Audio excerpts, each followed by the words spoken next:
Pour insérer un audio en mode free, le principe reste le même. La différence, c'est qu'on n'a que la possibilité d'insérer l'URL. Ici, cette possibilité d'insérer un audio depuis son ordinateur est réservée au mode premium. Donc, on peut soit enregistrer un audio, c'est-à-dire qu'ici, on clique ici, on a quelque chose qui se déclenche, on parle, voilà, on autorise. Donc là, on est en train de parler. Quand c'est terminé, hop, je rappuie et là, j'ai un son. J'ai la possibilité de le réduire, etc. Voilà.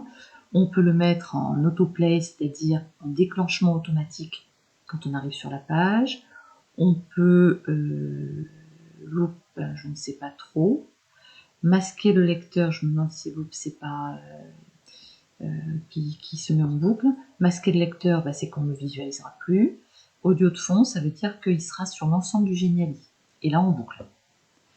On le met où on veut, etc. Donc ça, c'est notre premier audio. C'est un enregistrement qu'on a fait sur Geniali.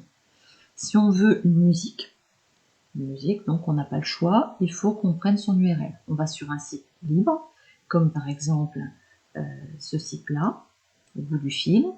J'ai pris la première musique venue.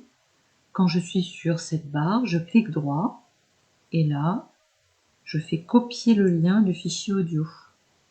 Je reviens sur mon fichier Geniali, je vais sur l'URL, je fais un CTRL-V.